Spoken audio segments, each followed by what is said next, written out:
E aí nós abrimos quando nós falamos do segundo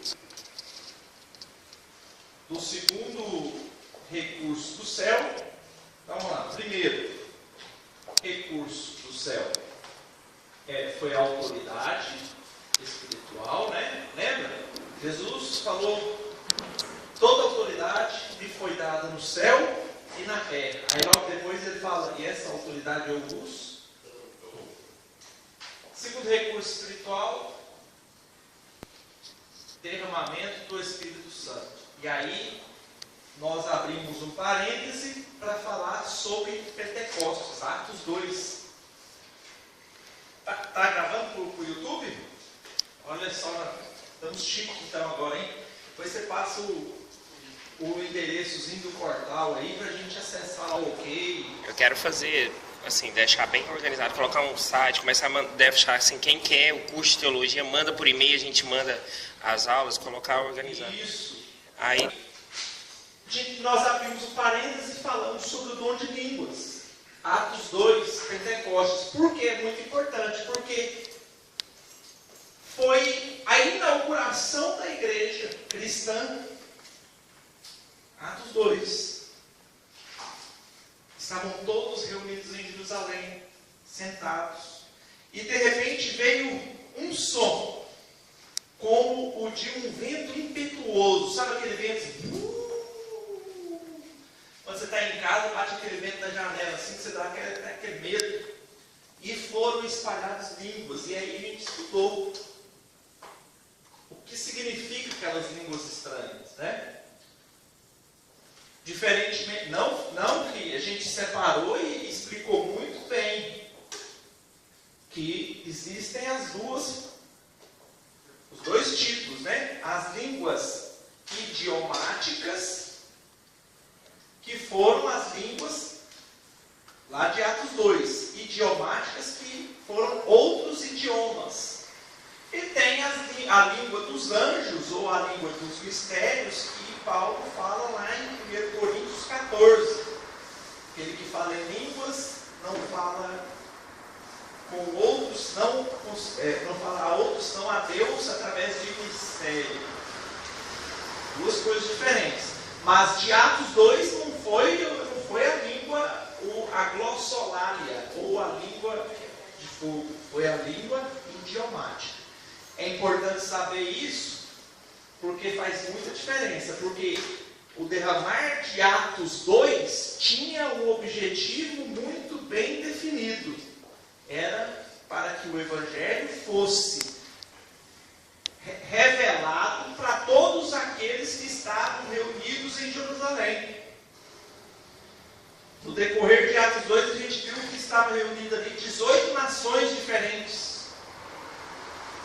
E aí então, essas línguas foram línguas idiomáticas. E aí nós temos agora o terceiro recurso do céu, que são os anjos. Terceiro recurso do céu, para uma finalidade específica. Sempre para uma finalidade específica. Não existe nenhum desses recursos sem finalidade. Vamos, para a gente conferir isso, para não ficar só nas minhas palavras, vamos conferir Hebreus capítulo 1, versículo 14.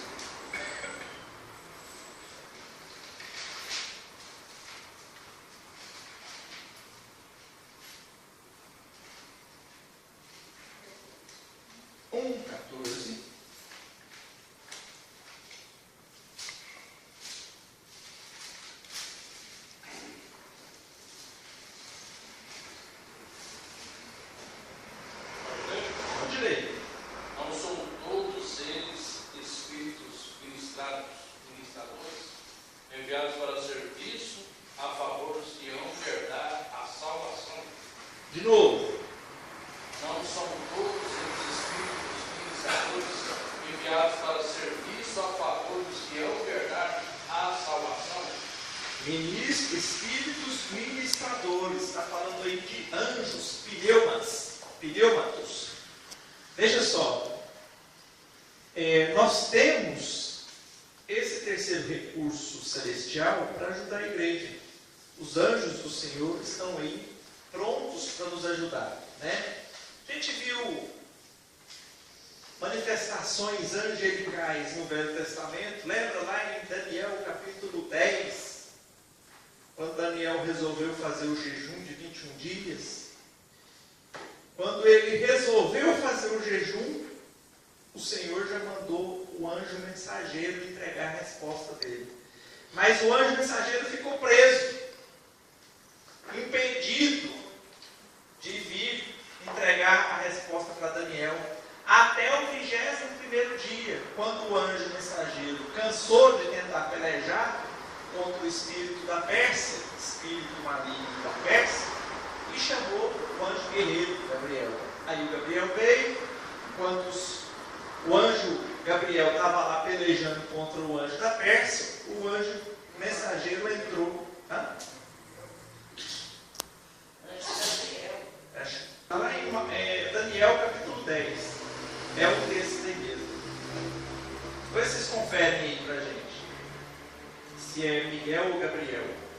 É um anjo guerreiro, né? Eu não tenho muita... Porque tem uma seita mística aí de estudo de anjos, né?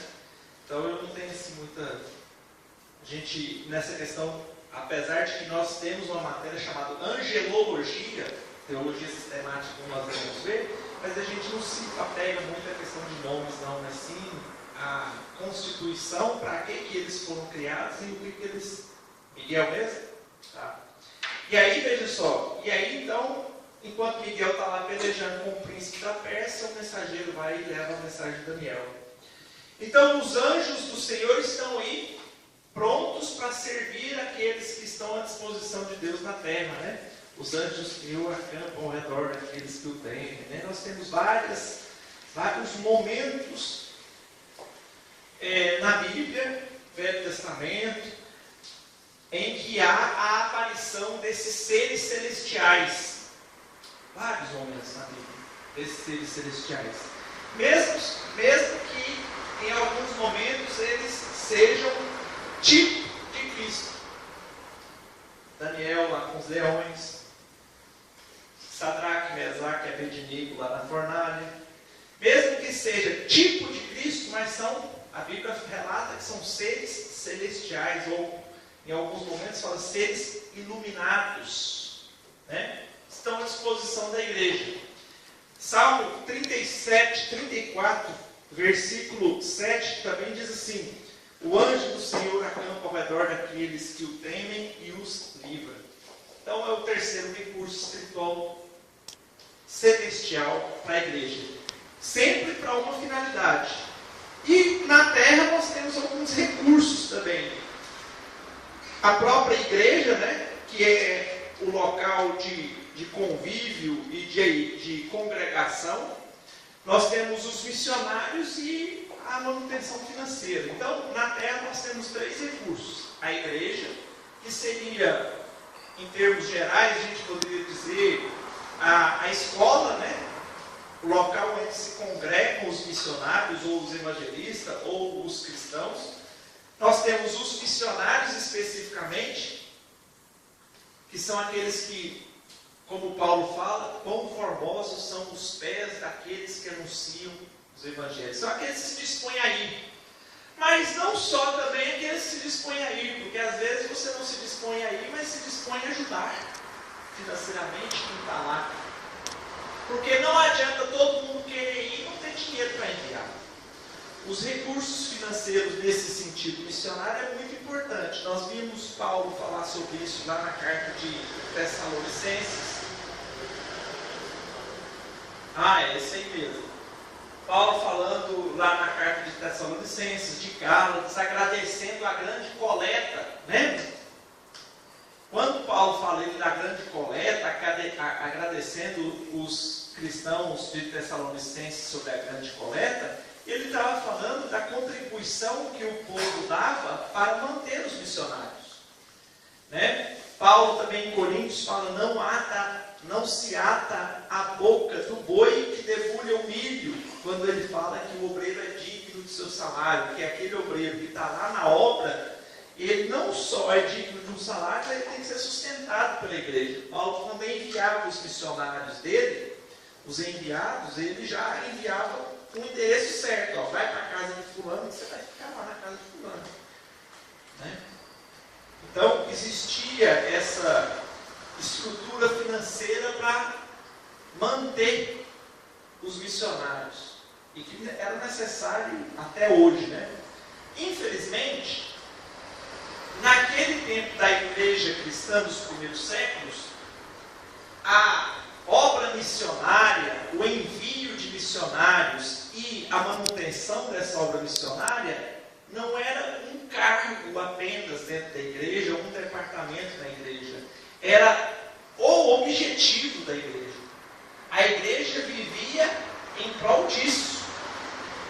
A igreja vivia pensando nisso, em abrir novas igrejas e expandir, exatamente para cumprir Atos 1:8.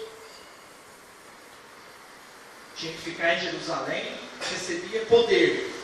O poder era aquele algo especial que faltava para os discípulos para eles compreenderem a necessidade de sair dali e espalhar o Evangelho.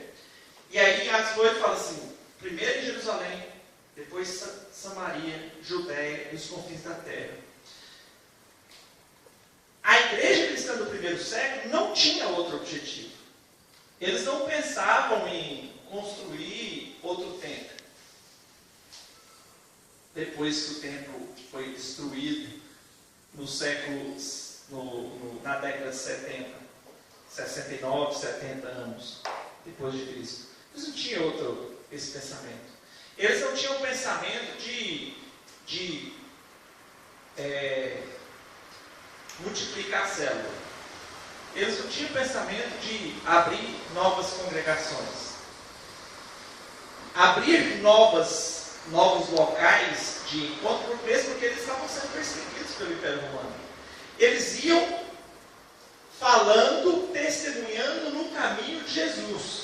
Em determinadas regiões que se convertiam algumas pessoas, e essas pessoas residentes naquele local, eles iam encontrando em alguns lugares para adorar a Deus, aí surgia a necessidade de começar a ter uma liderança local e tal. Mas isso não era o objetivo deles. Mesmo porque eles não queriam demonstrar para o Império Romano que eles estavam criando mini-igrejas. Porque eles estavam sendo perseguidos. Quem confessava Jesus era morto.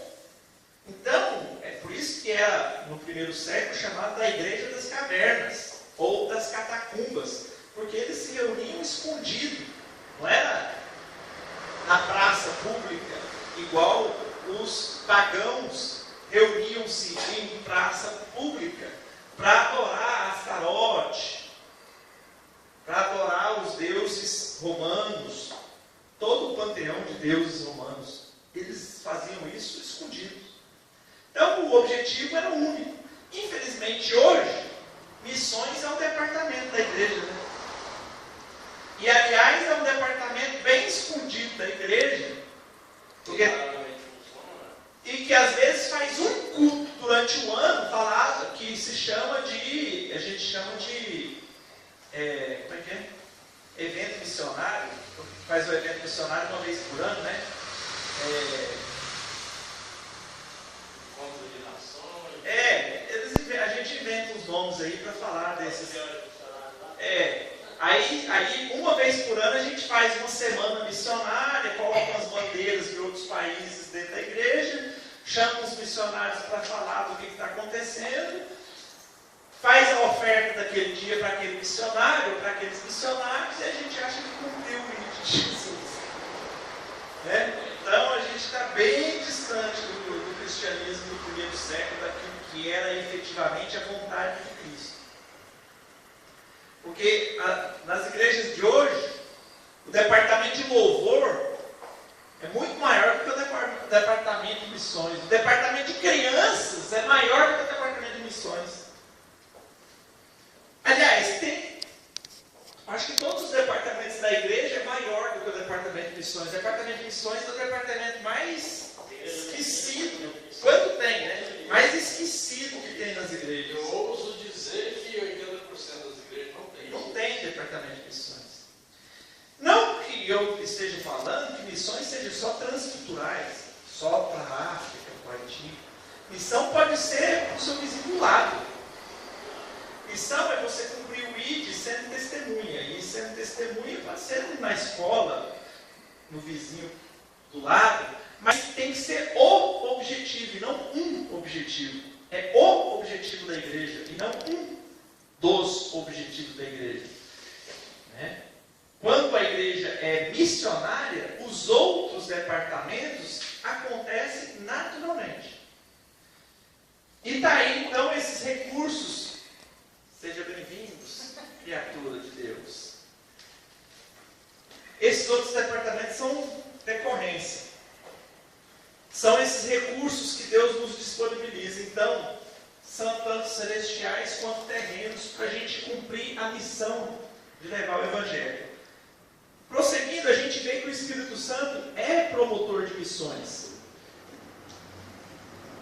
Ele é um Deus missionário. Ele é o cumprimento da promessa missionária mencionada por Jesus lá em Lucas 24, versículo 49. Ele veio para executar missão através da igreja. Veja que, vamos ler lá, Lucas capítulo 24. Esse texto é interessante, inclusive eu usei ele domingo agora, sábado, para fazer a pregação. E quando Jesus reúne, olha que interessante esse texto. Vamos ler comigo aqui. Mas, Lucas 24. No primeiro dia da semana, alta madrugada, foram. Isso aqui logo depois da morte de Jesus. Então, ó, Jesus morreu. Primeiro dia da semana, domingo, né? Jesus ressuscitou ali, né? Na madrugadinha, na virada. Elas foram lá, quando fala aqui, mais no versículo 10 aqui, fala quem é elas. Maria Madalena, Joana, Maria mãe de Tiago. Elas foram lá ver se Jesus estava lá no túmulo, né? E no primeiro dia da semana, na alta madrugada, foram elas ao túmulo levando os aromas que haviam preparado. E encontraram a pedra removida do sepulcro. Mas ao entrarem, não acharam o corpo do Senhor Jesus. E aconteceu que, perplexas a esse respeito, apareceram-lhes 2 varões com vestes resplandecentes.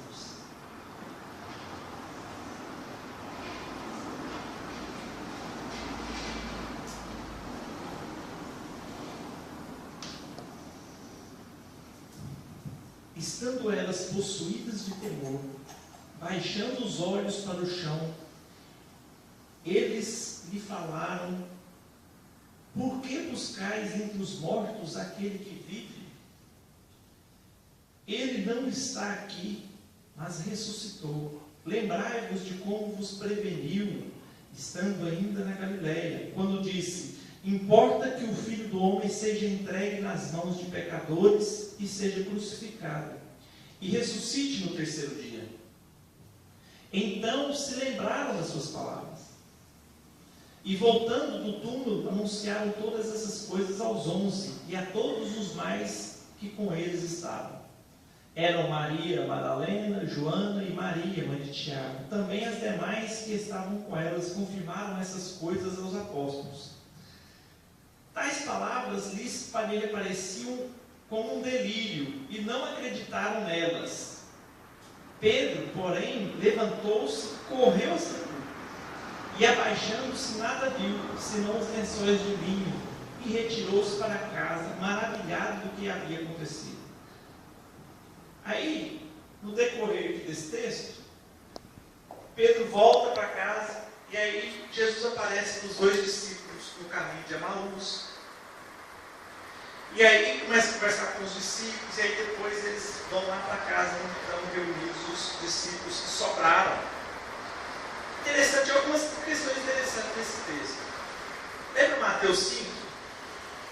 As bem-aventuranças? A Bíblia fala que existia uma multidão seguindo Jesus. Lembra Lucas? No livro de Lucas, quando fala da mulher com fluxo de sangue, acho que é Lucas 12, mulher com fluxo de sangue, que diz que a multidão apertava Jesus de tal forma que a mulher não conseguia chegar até Jesus. Outra vez, Jesus, quando estava na casa de um dos seus discípulos, a multidão era tão grande que tiveram que colocar um coxo por cima. Onde Jesus estava sempre uma multidão. Mas depois que Jesus morreu, sobrou só 120 pessoas. Ele pegou o sermão, não é mata são por 12. Vão sair, são por 12. Não, mas tinha uma multidão. Tinha uma multidão. Então, depois que ele morreu, acabou. A multidão sumiu. Porque a multidão só queria comer pão com peixe. Só queria o mac fish. A multidão não queria compromisso com Jesus. A multidão só queria estar onde Jesus estava, porque Jesus dava comida. Onde Jesus tinha comida. Judas era o tesoureiro dos apóstolos. Então, onde Jesus tinha o lanche. Quando Jesus morre, o povo sumiu. Desapareceu, sobrou só 120 pessoas. Essas 120 que Jesus, aqui no finalzinho do versículo, do capítulo 24, fala: vai para Jerusalém e espera lá, até que vocês recebam do alto poder.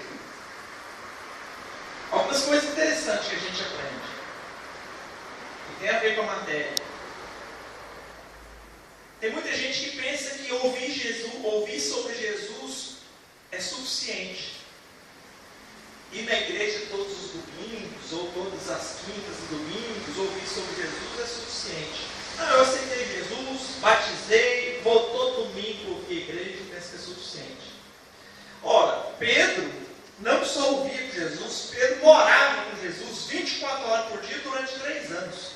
A não ser que você se acha melhor que Pedro. Você se acha melhor que Pedro? Porque os apóstolos conviveram com Jesus 24 horas por dia durante 3 anos. 24 horas. E mesmo assim, Jesus sabia que eles não estavam preparados para cumprir o ID. Jesus ensinou o ID. Mateus 26, 29, Marcos 16. Jesus ensinou. Jesus lá em Lucas ensina eles, quando envia os 70, fala: vai de cidade em cidade, bate na porta, anuncia o evangelho, se abrirem a porta, você fala do evangelho deles, se não, você vira as costas. Jesus ensinou como fazer. Jesus ensinou eles a orarem. Entra para dentro do seu quarto, no íntimo, você fala com Deus, você conhece. Jesus ensinou eles tudo. Ensinou eles a expulsar demônio. Expulsou eles a orar pelos enfermos. Os apóstolos e os discípulos tiveram um professor, um discipulador, 24 horas por dia, ensinando na prática. Mas não era suficiente. Não estavam preparados. Não estavam preparados ainda. Olha para você ter uma noção. Pedro, capítulo 26 de Mateus, quando o capitão do templo chegou para levar Jesus, Pedro sacou a espada e arrancou o pescoço dele, arrancar a cabeça dele. O golpe de Pedro era pescador, não tinha muita habilidade com espada. O golpe de Pedro era para arrancar a cabeça do capitão do templo. O capitão do templo deu uma de Matrix, desviou e perdeu sua orelha. Capítulo 26.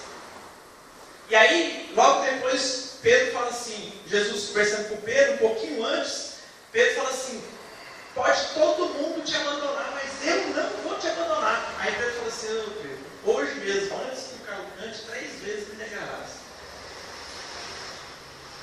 Aí, um pouquinho mais adiante, lá no versículo 34, do capítulo 26 mesmo, Jesus angustiado, porque estava próximo da morte, chama Pedro e mais 2 discípulos para orar. Leva eles para o monte. Fala assim, Pedro, espera aqui, vai orando aqui, que eu vou ali em cima fazer uma oração especial, particular com meu pai. Agora eu volto. Jesus vai. Pouquinho tempo depois, Jesus volta e está Pedro dormindo. Ou seja, 3 anos, 24 horas com Jesus e ainda não estava preparado. Pouquinho tempo depois, uma mulher pergunta, depois da morte de Jesus, você não era aquele cara que estava andando com Jesus lá, que limpou a cabeça do cara lá? Pedro, não. Oi? Eu? Não. Nunca. Jesus? Quem é Jesus? Nunca vi. E aí, por isso que em Lucas capítulo 24 aí, Jesus fala assim, vocês têm que esperar lá em Jerusalém até que vocês recebam poder do Espírito Santo. Porque a obra missionária só acontece se tiver com o Espírito Santo. Porque é o Espírito Santo que é o agente persuasor, nós lemos isso, lembra? É ele que convence o mundo da justiça, do pecado e do juízo. E sem poder não tem como cumprir a missão de Cristo. Aí por isso que a ordem, foi uma ordem, vai para Jerusalém e fica lá esperando. Quando Jesus deu essa ordem, era o último dia dos 40, que ele tinha ficado aqui na terra, lembra? Jesus ressuscitou e ficou 40 dias aqui ainda na terra, mostrando para eles, ó, põe a mão aqui que você vê, ó, sou eu que estava lá, eu que morri, mas eu ressuscitei. E aí, no 40º dia, Jesus manda eles ir para Jerusalém e sobe aos céus. E aí eles vão para Jerusalém e ficam em Jerusalém 10 dias, até o dia de Pentecostes. Mais 10 dias. Pentecostes é porque era o 50º dia depois da festa das primícias. Gente, já estudou isso lá em Levítico, lembra das festas do povo judeu? Se vocês não estudaram, tem na apostila. Aí olha. Ficaram 10 dias orando no templo, para que eles pudessem receber poder.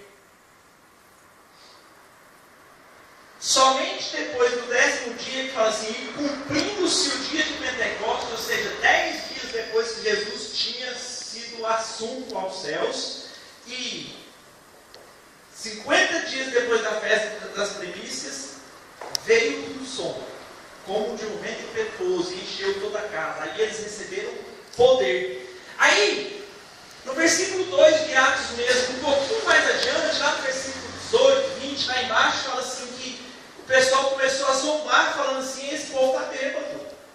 Esses discípulos aí estão bêbados. Aí, a palavra de Deus diz assim, Pedro, com autoridade, cheio do Espírito Santo, se levantou e começou a pregar. Nessa pregação de Pedro, olha, Pedro estava pregando para uma igreja com 30 pessoas, não. Ele estava pregando num local que tinha 18 nações reunidas naquele dia. Pedro, pescador, que mal sabia falar, covarde, medroso, que há pouco tempo atrás tinha negado a Jesus, não tinha conseguido encarar uma vigília com Jesus. Jesus chamou Pedro para uma vigília, Pedro começou a dormir. Você imagina que vergonha, o pastor te chama, ué. O pastor te chama, vamos para uma vigília. Vamos para uma vigília. Aí você chega lá na vigília com o pastor. Aí o pastor começa a orar lá, e aí Jesus, e não que olha, o menino está lá na cadeira. Pedro desse jeito, você imagina o que Jesus olha para Pedro, Jesus volta, olha que Pedro está lá dormindo, lá, babando em cima da pedra, aí Jesus pensa, oh meu Deus, olha meus apóstolos aí, olha os apóstolos que foram arrumar, misericórdia, Jesus, ô pai, olha os apóstolos que o Senhor me deu, está lá. Aí, esse mesmo Pedro, que por covardia cortou a orelha do cara, estava pregando para talvez uma centena de milhares de pessoas. E nessa primeira pregação, 3.000 se converteram. Sabe qual que é a diferença desse Pedro de Mateus 26 para esse Pedro de Atos 2? Poder do Espírito Santo que foi derramado em Atos 2. Então, Aí a gente começa a pensar, então, mas dependendo da igreja que não está fazendo missões, talvez não está fazendo missões porque ainda não conseguiu passar pelo Pentecostes de Deus. Porque parece que dá a impressão, lendo tudo isso que a gente leu agora, Lucas 24, Mateus 26, Atos 1, 8, Atos 2, que parece que o Espírito Santo é um elemento essencial para a missão, para o cumprimento da missão de Cristo. Não é? E é. O Espírito Santo é um elemento essencial para que a igreja possa cumprir missões. Então a gente começa a ficar preocupado. Porque a gente tem que compreender que o Espírito Santo tem que estar em plena atividade no centro da igreja para que ela possa compreender o seu papel missionário. O seu papel missionário. O Espírito Santo então promove missões desde Atos 2. E além dele promover missões, ele também vocaciona as pessoas. O Espírito Santo como poder de missões, Atos 1, 8. O Espírito Santo como executor de missões. A gente tem que prestar atenção no seguinte.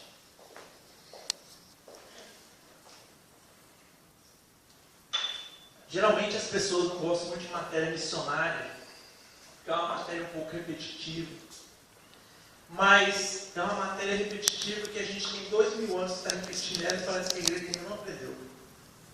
Um dia tinha um certo rapaz que todo dia passava na porta de uma loja, de uma sapataria, parava na porta da sapataria e lia o Salmo 23. Todo dia. Passava na porta da sapataria, parava na porta, olhava para dentro da sapataria e lia o Salmo 23. E o dono daquela sapataria ficou achando estranho aquilo, né? Todo dia. Tinha um horário certo, o cara passava, parava, olhava para dentro e falava o Salmo 23. Passou alguns meses, esse dono da sapataria ficou inquieto com isso. E aí um dia ele falou assim, não, eu vou perguntar a esse cara que mandinga é essa que esse povo está fazendo aqui comigo. Na hora que o cara parou lá e começou a ler o Salmo 23, ele foi lá e falou assim, ô, vem cá, fulano, que negócio é esse de todo dia você parar aqui na porta dessa sapataria aqui e ler esse negócio que você está lendo aí? Que negócio você está lendo? Eu estou lendo o Salmo 23. E por que você está lendo isso aí? É porque se eu estou passando aqui já tem meses, se o senhor não sabe nem o que eu estou lendo, eu vou continuar passando até o dia que o senhor aprendeu o que eu estou lendo. Porque o cara estava passando lá já há uns 3 meses e o cara todo dia lia o mesmo salmo e depois de 3 meses o sapateiro não sabia nem o que ele estava lendo. Parece com a história da igreja. 2000 anos depois a gente ainda não compreendeu isso. 2000 anos depois. E olha só que fantástico. A gente começou lendo sobre a Shekinah de Deus lá no templo de Salomão. E aí tem muito a ver com aquele livro. Tem um livro bom pra caramba. Vocês têm que comprar esse livro, tem ele digital, na Saraiva, na Amazon.com. Tem ele na leitura aqui, ó, do Google Video, do Brand Shop, que chama Impacto. O capitalismo no seio da igreja. Autor Antônio Ricardo Moreira. O livro é top. Top. Nesse livro, está escrito lá a diferença missionária entre o Velho Testamento e o Novo Testamento. Da missão centrífuga para a missão centrípeta. Depois eu vou te passar aqui, ó, esse livro aqui, ó. Todo mundo da sala tem ele. Não, agora tem que comprar. Quem que não comprou, quem não tem? Você? Tem não? Vou comprar digital. No meu site, entra no meu site www.ricardomoreira.net.br. Vou digitar aqui, ó, ricardomoreira.net.br. Vou colocar maiúsculo, mas é tudo minúsculo. ricardomoreira.net.br. Você vai lá em livros ou escritor, aí tem os livros que eu escrevi lá. Aí um desses livros é esse Pacto. Tem ele à venda na Saraiva, na Amazon, e tem ele nas livrarias, aqui também físico, na leitura aqui do Manor Shop. Tá? Mas é digital, é bacana, que você pode colocar aí no seu celular aí, digital é R$10. E aí eu mostro lá nesse livro a diferença missionária do Velho e do Novo Testamento.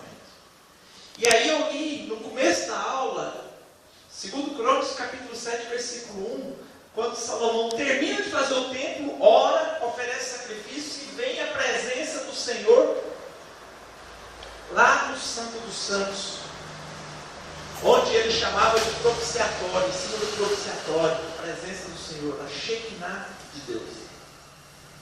E aí, olha só que interessante, são essas nuances que fazem a diferença da compreensão do todo. Do todo. No Velho Testamento, Deus estava aqui, ó, paradinho.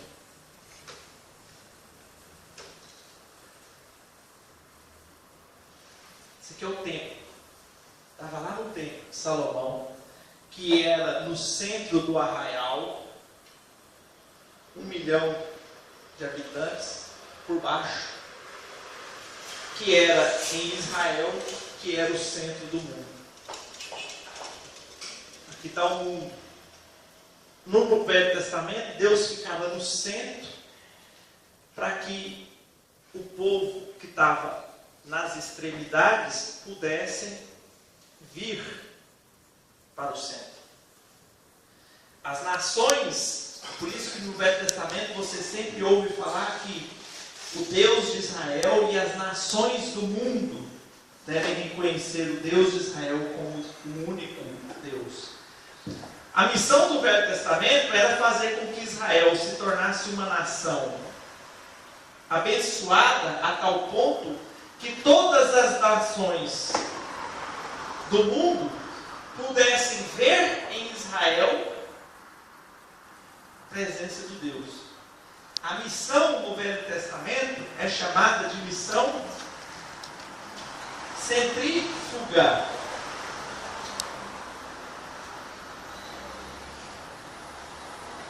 De fora para dentro. Fora para dentro. A presença de Deus estava aqui no centro. E as nações tinham que reconhecer em Israel a plenitude da presença de Deus e vir adorar a Deus. Quando Jesus morre, ele fala para ir para onde? Marcos, capítulo 24, a gente leu, vai para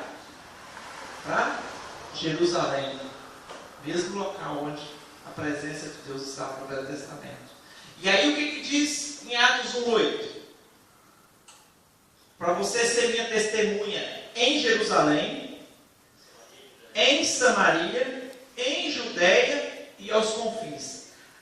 Quando Jesus manda ir para Jerusalém, e depois da morte dele, aí as coisas inverteram. Está aqui Jerusalém. Aí não é mais para Jerusalém se tornar o centro de nada. Jerusalém eles tinham que ficar em Jerusalém somente até receber o poder, para depois eles irem para Samaria, Judeia, confins da terra.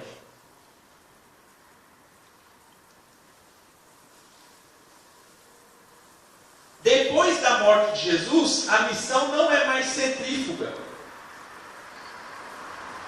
A missão é centrípeta, de dentro para fora, de Jerusalém para o resto do mundo. Não é para ficar parado em Jerusalém.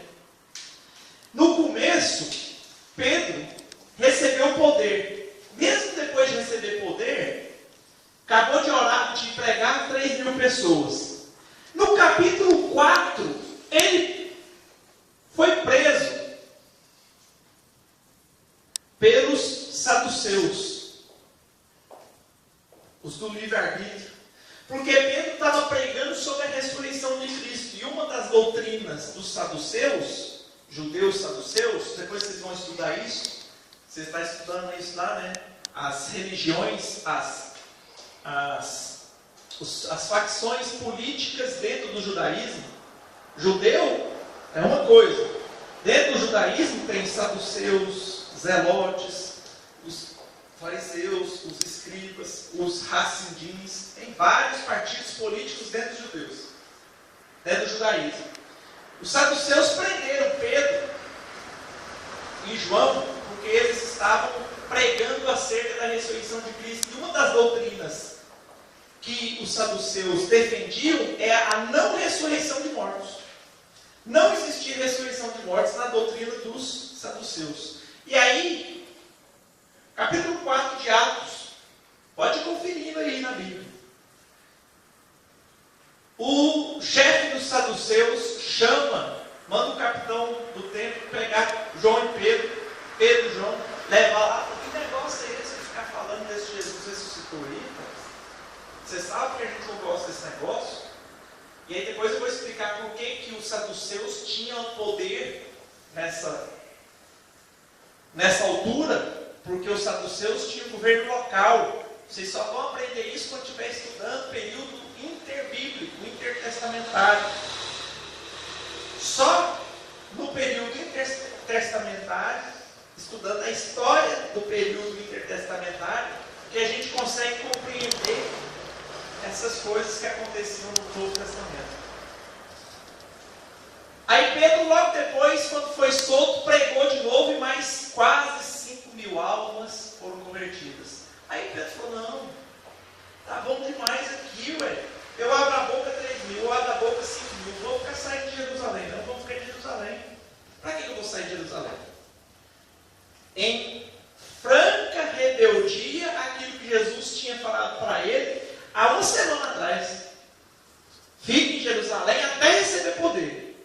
Depois vocês serão minhas testemunhas, espalhando. Aí eles não quiseram sair. Aí o que aconteceu? Atos 8:1 veio. Viu? Ó, Atos 1:8 e Atos 8:1. Atos 1:8 é para ir. Agora, olha o que está escrito em Atos 8:1. Pode ler.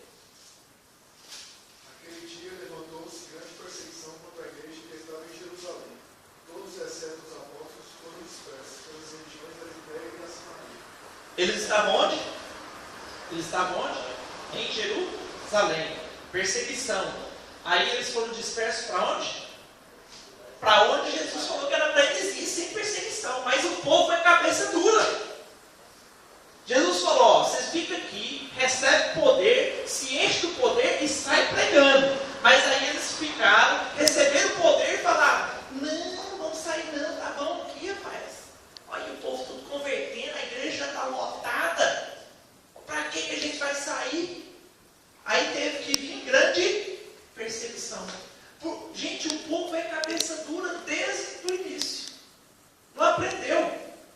Porque se tivesse cumprido aquilo que Jesus falou em Atos 8, não precisava ter perseguição. Aí tem que ter perseguição porque o povo é cabeça dura. Aí eles fizeram. Quando teve perseguição, aí eles não foram para Samaria, Judéia e ó. Mas aí correram, porque se não corresse, o bicho pegava. Se ficasse, Nero matava. Se ficasse, o leão comia. Se corresse, Nero matava. Tinha que correr de qualquer jeito, não podia ficar em Jerusalém. Então o negócio estava feio.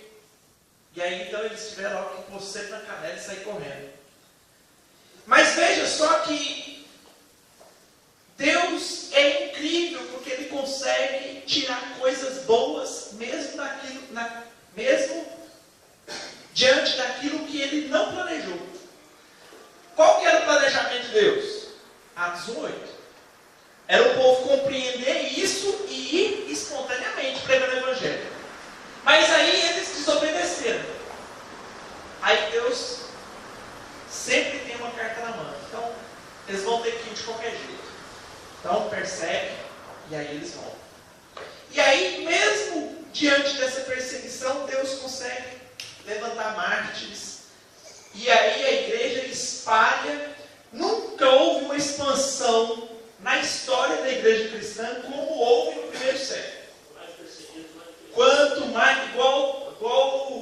bolo. Quanto mais bate, mais cresce.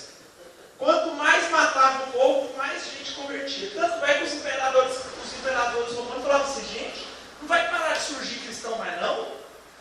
Porque a gente põe os cristãos aqui na arena. Os leão comem cristão. No outro dia tem outro tanto de cristão para pôr, ué. Os leões não estão aguentando mais comer cristão, ué. E quanto mais cristão matava, mais cristão surgia.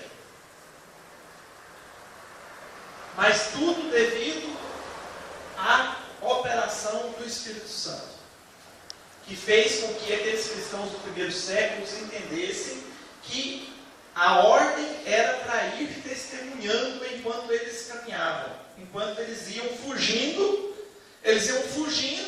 e onde que eles paravam para dormir, eles testemunhavam, eles iam testemunhando. E aí nós temos, por fim, hoje é a última aula de missões, na próxima aula já é a resumão. O Espírito Santo como promotor de missões. Não, prova de teologia do grego. Próxima semana nós temos só uma prova.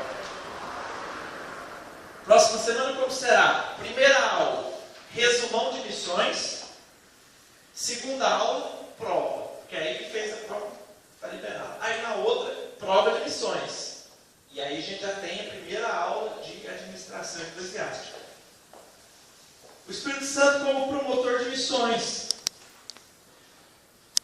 O Espírito Santo como persuasor de missões. Veja só que o Espírito Santo, à medida que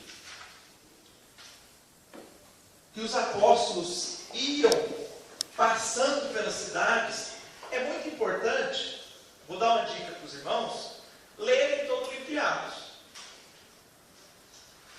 Livro de Atos, se você quiser aprender o que é cristianismo, lê o livro de Atos.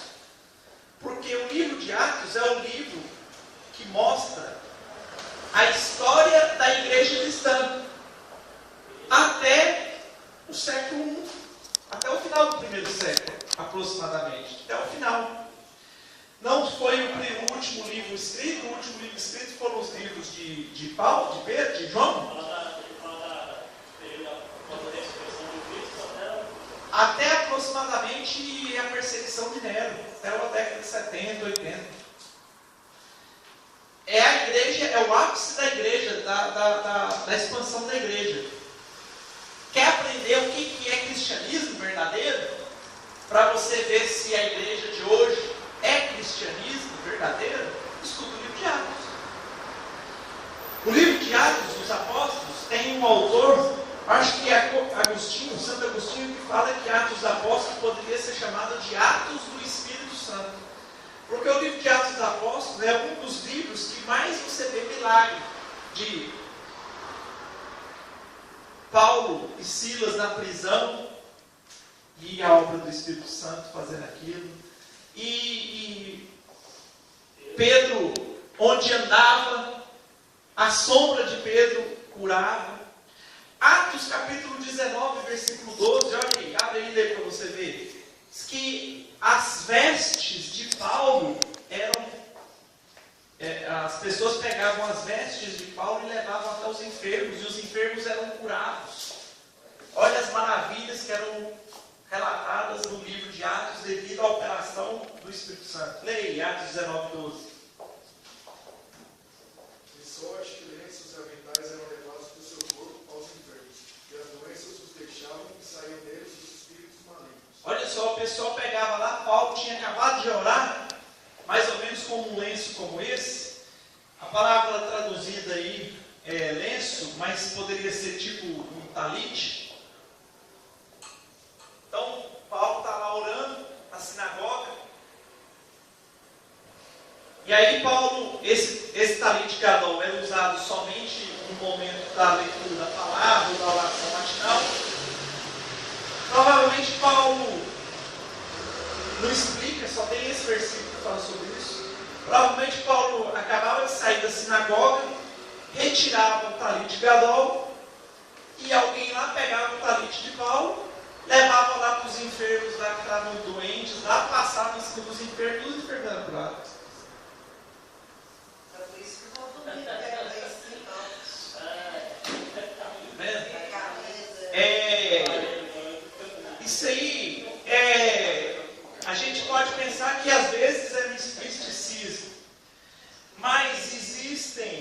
pessoas que precisam de algo material para exercitar sua fé, de algo tangível, para que a sua fé possa se eclodir. Jesus, certa vez, um cego, fez um barrinho ali, né? Não precisa de barro. E barro a gente sabe que não cura, né? Se curasse a cirurgia de olho hoje, era só com barro. Barro cura. Mas existem pessoas que precisam de algo tangível para que a fé possa se eclodir. Outras não. Lembra o centurião falou, não, senhor não precisa lá não. Só manda. Porque eu, quando mando o meu servo, ele vai e faz. Então o senhor só manda fazer e vai resolver lá. Não precisa não. Ou seja, a fé desse homem era uma fé intangível. Ele não precisava de ter nada palpável para ele saber que a filha dele ia ser curada. Agora, tinha pessoas que tinham alguma coisa que precisava tocar. Tomé não precisou tocar. Pega aí, Tomé, você vê, sou eu mesmo. Então, tem pessoas que precisam desse algo para que a fé possa se eclodir. Então, talvez essa passagem de Atos 19, versículo 12, seja uma dessas. Agora, era Paulo, né? Não vamos falar nomes, porque a gente está no YouTube agora. Não vamos falar nomes. Porque agora a gente está no YouTube. Mas não era, né? Era Paulo, né? Era Paulo. Então, Paulo é Paulo, né? Eu jamais vou me comparar com Paulo, apesar de que o Espírito que estava em Paulo está em mim. Mas é diferente, né? Paulo estava ali, é outra coisa. Eu não vou me comparar com Paulo. Eu tenho a certeza e a plena comparar com Paulo. Mas tudo bem. Mas tem pessoas que precisam dessa tangibilidade para que a fé dela possa, né? Por isso que tem gente que precisa de alguma coisa para ver. Olha para você ver, no Velho Testamento teve uma certa passagem que as serpentes estavam picando os hebreus e morrendo o povo. O que Moisés mandou fazer? O que Deus mandou Moisés fazer? Mandou fazer um estandarte com uma serpente de bronze, que era para quando a pessoa fosse picada pela serpente, olhasse pela serpente, pela víbora, né? Animal, olhasse para o estandarte e seria curado na hora. O estandarte era tipo de Cristo. Ou seja, quando eu estou prestes a morrer, eu olho para o madeiro, para a cruz, e aquela cruz me dá vida novamente. Mas veja que é algo físico para que a pessoa possa exercitar a fé. Precisava disso? Precisava do poste? Deus precisa de um poste para curar o povo? Não precisa. Mas o povo precisava disso. Porque o povo precisava de algo palpável, visível, para exercitar a fé. Então, às vezes, o povo precisa. E nós temos essa dificuldade. Por isso que nós somos mais bem-aventurados do que Tomé. Porque a gente não viu. Então, mas tem gente que precisa ver. Por isso que eu me assusto muito. E não me surpreende muito pessoas que gostam do salzinho, do lencinho, da meinha, da pulseirinha. Por quê? Porque tem pessoas que necessitam. Tem pessoas que necessitam dessas coisinhas tangíveis para que a fé delas possa ser exercida. Agora, eu não vou julgar se essa pessoa está certa ou está errada. Mas tem pessoa que precisa disso. Tem pessoa que, se não tiver o lencinho para ela pendurar o lencinho, ela parece que a fé dela fica mais fraca. Agora, se ela tiver o lencinho para segurar o lencinho, parece que a fé fica mais forte. Eu não vou julgar essa pessoa porque é uma questão íntima, né? Mas existem passagens bíblicas que dá margem para esse tipo de fé tangível. A pessoa precisa dessa tangibilidade para crer. Mas de uma forma ou de outra, o que a gente tem que arrematar, nessa aula de hoje, já para terminar, é que o Espírito Santo, ele era aquilo que faltava para os apóstolos e para os discípulos cumprir a mensagem que Cristo deu para eles durante 3 anos. Na história de Pedro é visível isso. Pedro antes e o Pedro depois de Atos 2. O Pedro era um pescador, né? Com a fala bem rude. Tem alguns estudiosos que dizem que até as epístolas de Pedro não foi Pedro que escreveu. Pedro ia conversando com um discípulo seu que tinha uma letra melhor, era mais letrado, e esse discípulo é que iria escrevendo as epístolas de Pedro, porque Pedro não teria condições de escrever aquilo que ele escreveu. Nós vamos ver isso quando a gente estiver estudando as epístolas gerais. Dizem que eles contratavam um escriba, né?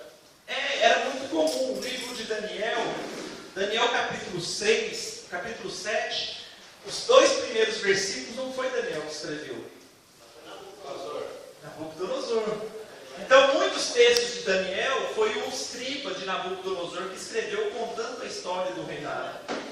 Voltando lá atrás um pouquinho sobre a fé Tangível. O grande problema da igreja hoje é que essa fé, que eles usam isso para encarar. O problema é que aí eles usam Aí isso. eu não consigo apoiar, porque ele entra a teoria da prosperidade. Uma cadeira de R$1.000, uma vassoura de 100. Aí é o que Paulo fala. Aí é o que Paulo fala lá em Timóteo, fala assim, que eles utilizam da fé para se enriquecer. Aí eles usam a fragilidade, que é uma fragilidade, né? A pessoa que precisa, se você precisa de um lenço para que a sua fé possa se exercitar, os 2 estão doentes, estão gripados. Você precisa do lenço, pega no lenço para ser curado. Ele ali não precisa do lenço. Quem que tem a fé mais forte? Talvez esse que não pegou, porque segundo Jesus falou o seguinte: bem-aventurados que não creram, os que não viram, mas creram. Ou seja, quem não vê, mas crê, a fé dele, nesse sentido, ela é mais apurada, né?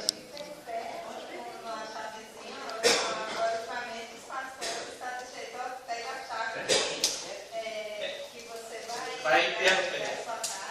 Mas é o que o William falou. Às vezes aí o pastor está usando dessa fragilidade da pessoa para vender isso aí. A chave não é de graça. Pega essa chave aí, dá R$100 e você leva a chave para casa. Esse é o problema do senhor. Eu acho que é complicado, o senhor falou. Tem um grupo aí, isso não quer ficar e tal, não me pode julgar. Mas eu sou totalmente contra, porque o pastor hoje, ele usa disso para arrecadar dinheiro do fiel. Mas aí, veja só. Aí a gente tem que dividir, separar as coisas. Uma coisa é o fiel, é o crente que tem a necessidade dessa tangibilidade. Ou seja, ele é a parte passiva. Ele é quem está precisando de algo. Errado é quem usa essa fragilidade para ganhar em cima disso. Então, errado talvez não é o fiel que tem essa necessidade de ter algo tangível para que ele possa crer. Errado é quem está vendendo isso para ele. Sim, mas é isso que eu estou dizendo. Errado é quem está vendendo isso para ele. Exatamente. E aí o Gabriel matou a charada. Quando eu começo a vender coisas para você exercitar a sua fé, eu te aprisiono nessas coisas. Porque aí eu faço com que você só acredite no impossível se você estiver segurando em algo. Aí eu estou aprisionando você. Por isso que as igrejas que entram nesse círculo vicioso, as igrejas que entram nesse círculo vicioso de vender as coisinhas para a pessoa ter fé, toda semana é um trem diferente. É um pacotinho de sal, é a chavinha, é o lencinho. Cada mês eles têm uma coisa diferente. Por isso que eu vejo, eu acho que Pois é. Cada mês eles inventam um trem diferente. Porque a pessoa já ficou escrava daquela situação. Aí a pessoa vai pedir oração e eles falam assim, vai lá na igreja e a pessoa fala assim, então você não crê. Já pegou a sua chavinha? Vai lá na fila, pega a sua chavinha. Mas o nosso presidente trabalhou também, temos que funcionar totalmente contra essa coisa. Sou totalmente contra quem está vendendo. Mas para quem está usando, talvez precisa de conhecimento. Precisa da nossa misericórdia. Mas quem está vendendo, aí é ruim. Mas agora, o pobre, coitado, que está necessitando disso, ele precisa de entendimento. Que ele não precisa disso para alcançar a fé. Ele não precisa disso para alcançar a fé. A fé é algo completamente... Veja só, tanto que a fé é engraçada. É algo estranho isso. Porque é o seguinte, sempre que Jesus curava, ele falava, vai que a tua fé. Aí a gente conclui que o que dá cura para a gente é a fé. Certo? Mas tá bom. A filha de Jairo, ela estava morta. Ela tinha fé? Se a fé... Hã? Tá vendo? Mas ela morta não tinha. Mas o pai dela tinha um milagre, era o pai, né? Pois é, mas olha o que eu vou voltar. Toda vez que Jesus curava alguém, ele falou, vai que a tua fé salvou. A gente conclui que a pessoa que está necessitando do milagre precisa ter fé para que algo ocorra. Só que tem situações que a pessoa está morta, ou está doente, e que é uma intercessora. É um intercessor. O que a gente conclui com isso? Que precisa de algo espiritual se mover através da fé, que pode ser através da pessoa. Está com o cabelo branco, Gabriel. Mas você tem tanto de cabelo branco? Não, por 2 dias. Eu estou fazendo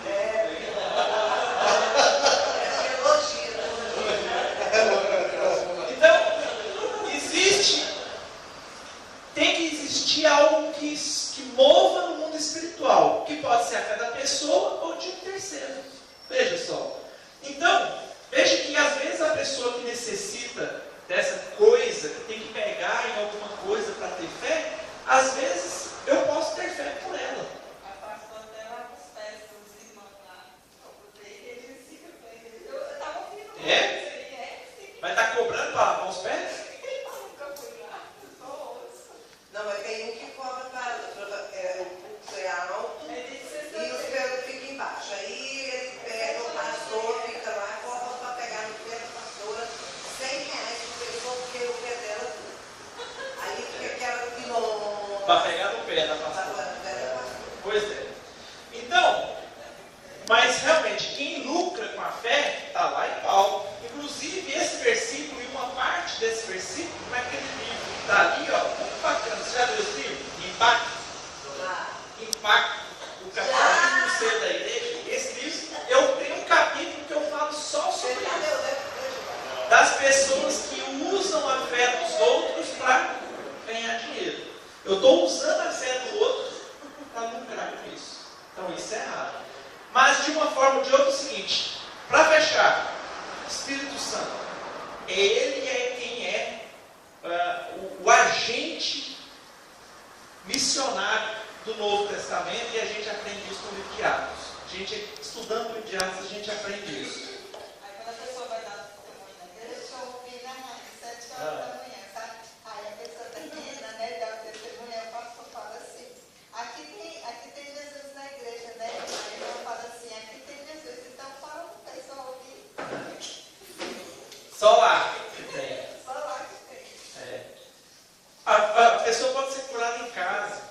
A pessoa pode ser curada dentro da casa dela, orando dentro do quarto dela. Jesus ensinou a orar dentro do quarto, né? Para dentro do quarto, Quando a ora. pessoa fala que não vai, eu falo, então você não quer ser curado, nem nada, bem?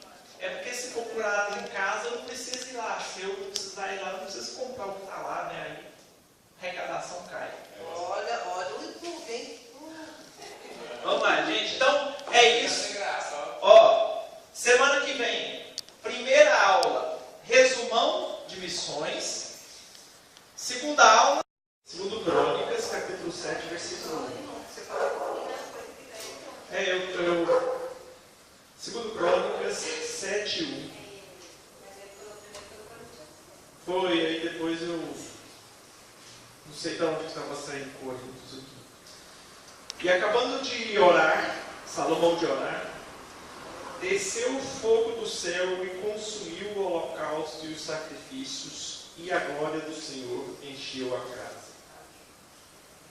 E a glória do Senhor encheu a casa.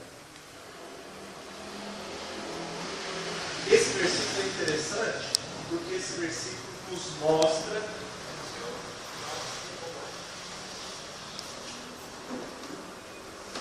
a humanidade de Deus querendo se relacionar com os seus filhos.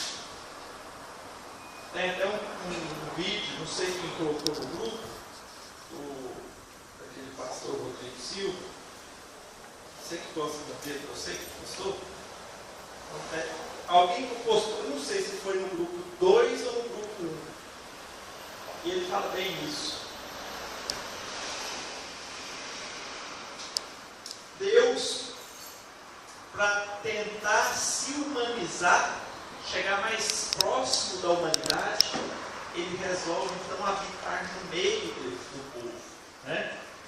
Quando Moisés estava em peregrinação pelo deserto, recém saído do Egito, a caminho da Canaã, o povo habitava ali em tendas, né? Então, 40 anos de peregrinação, né? Na verdade 38 anos, o Alex já viu isso, vocês vão ver isso na próxima apostila, porque foi um ano até Cades Barneia. Eles ficaram em Cades Barneia, tentaram entrar na terra. Foi quando Moisés mandou os primeiros espias, e os primeiros espias trouxeram aquela informação catastrófica, o povo ficou com medo, pela covardia do povo, eles peregrinaram 38 anos nas redondezas ali do deserto, do Monte Sinai, e aí depois eles subiram novamente a Cades Barneia, e aí quando os espias, já com Caleb ali, resolve invadir a cidade, eles levaram mais um ano. Então foi 38 anos de peregrinação. Um ano até chegar a Cades Barneia, depois 38 anos de peregrinação, a 39, depois mais um ano para chegar até de frente àquela cidade de Ai, que foi a primeira que foi invadida, né? Ai, o nome da cidade. Então, 38 anos de peregrinação, o povo estava habitando no meio de tendas. Oh, meu querido. Não. E aí, veja só. E aí, assim como depois do pecado, Deus expulsa o homem do paraíso, tranca o paraíso com um anjo, uma espada de fogo, porque o homem não entrar de novo no paraíso.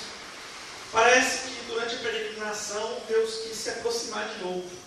Falou, então, Moisés, vou te dar aqui as medidas para você fazer um tabernáculo. Você faz um tabernáculo, que também era uma tenda, né? Então o povo morava em tenda, Deus manda fazer uma tenda para ele. Lógico, salvo as comparações, né? O tabernáculo não tinha nada a ver com a tenda de uma casa. Mas então Deus resolve então morar novamente no meio do povo. Né? Desde a saída do Éden, a expulsão do Éden, primeiro momento em que Deus resolve habitar no meio do povo novamente. E até então, desde lá do Éden, desde Gênesis capítulo 3 e 4, Deus aparecia esporadicamente para alguns personagens. Né? Abraão, representativamente na luta de Jacó lá com o anjo, né? Aquele anjo lá que lhe deu uma teofania. Então, alguns personagens da história tiveram essa oportunidade de ter a presença física, seja física ou espiritual de Deus. E aí, somente lá, durante a peregrinação, lá em Êxodo, 1500 anos depois, é que Deus resolve habitar no meio do povo de novo, através da sua Shekinah. No final desse versículo aí, ó, quando fala assim, e desceu o fogo do céu e consumiu os holocaustos, aí que diz no final, e a glória do Senhor habitou na casa. Essa glória do Senhor é a Shekinah do Senhor, presença de Deus.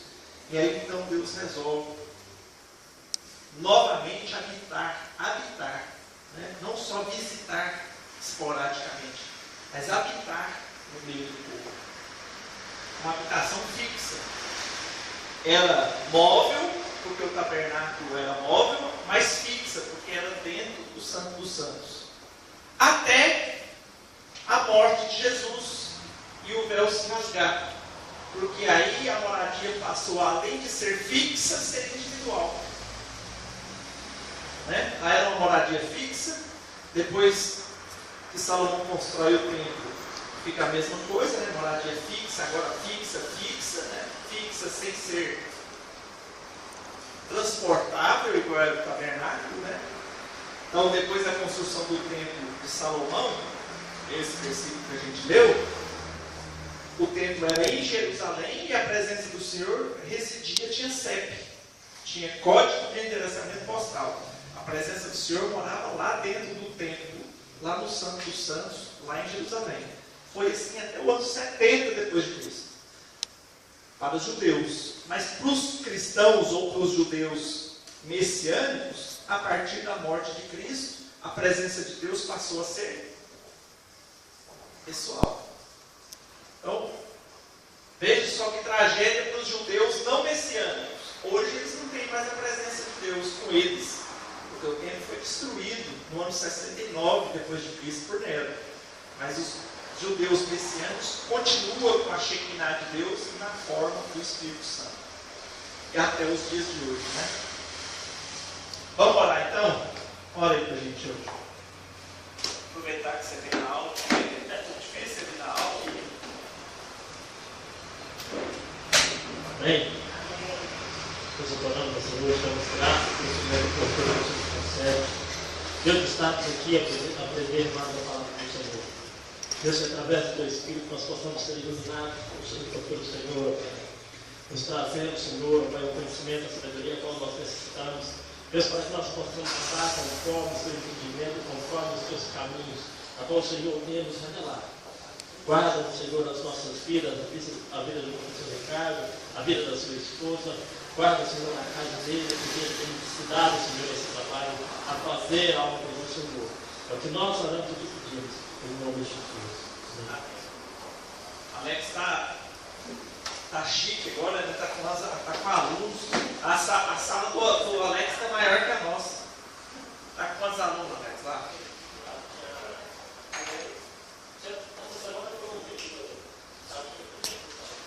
Tá vendo? Que beleza? 20 alunos, olha só. Teologia do Obreiro. A gente vai fazer o resumão agora. Próxima aula, prova. Resumão de Teologia do Obreiro. Próxima aula, prova e entrega do trabalho sobre predestinação e livre-arbítrio. Né? Próxima aula, prova. Talvez a gente termina hoje também lições na Bíblia. E aí, então, a próxima segunda-feira será a primeira aula.